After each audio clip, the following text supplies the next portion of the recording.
আসসালামু আলাইকুম, সবাই কেমন আছেন? আজকে আমি নিয়ে এসেছি খুব মজাদার কচুলতি দিয়ে চিংড়ি মাছের তরকারি। চিংড়ি মাছ দুই রকমের, বড় এবং ছোট। লতিটা একটু হালকা গরম করে নিব, ভেজে নিব হালকা, তেল টেল ছাড়া, গলায় নাই ধরে। অনেকের তো লতি গলায় ধরে, তার জন্য এটা দেখাচ্ছি। তেল দিব, পেঁয়াজ কুচি, হালকা ভেজে নিয়ে রসুনটা দিব, রসুনের কোয়া, দেশি রসুন এটা। কচুই যত রসুন দিব ততই ভালো।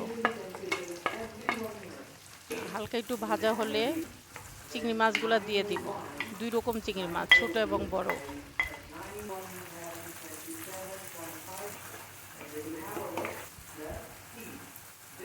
মরিচ 2 চামচ, হলুদ একটু কম দিব 1 চামচ যেহেতু লতি।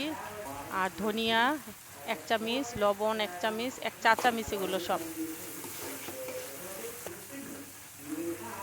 আর রসুন বাটা আর পেঁয়াজ বাটা দিলাম। তারপর অল্প একটু পানি দিয়ে এটা একটু কষাবো।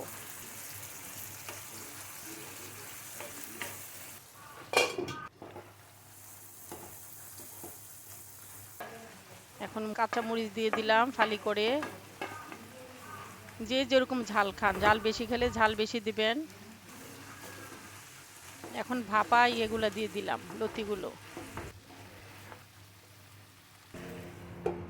আমি আপনাদের কিভাবে যেন গলায় না ধরে সেজন্য একটু ভাপ দিয়ে নিয়েছি। এইভাবে রান্না করা যায়, ভাপ দিয়েও রান্না করা যায়। একটু পানি দিয়ে দিলাম। আর যেহেতু হলুদটা কম দিয়েছি সেজন্য একটু সাদা সাদা লাগে, একটু লবণ দিলাম, লবণটা কম হয়েছে। কালারটার জন্য সবুজ থাকে, সেজন্য হলুদ কম দিয়েছি। মরিচ দিয়ে দিলাম, কাঁচা মরিচ আস্ত। আর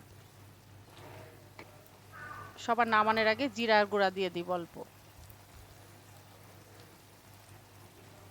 কচুলতি যখন খাবেন গরম ভাতে, তখন লেবু দিয়ে খাবেন। এই ছিল আজকে রান্না, কচুলতি দিয়ে চিংড়ি মাছ। কম উপকরণ আর খুব সহজেই তৈরি করা হয়। ভিডিও ভালো লাগলে অবশ্যই লাইক দিন, কমেন্ট করুন আর আমাদের চ্যানেলটি সাবস্ক্রাইব করতে ভুলবেন না। পরের ভিডিওতে আবার দেখা হবে। আল্লাহ হাফেজ।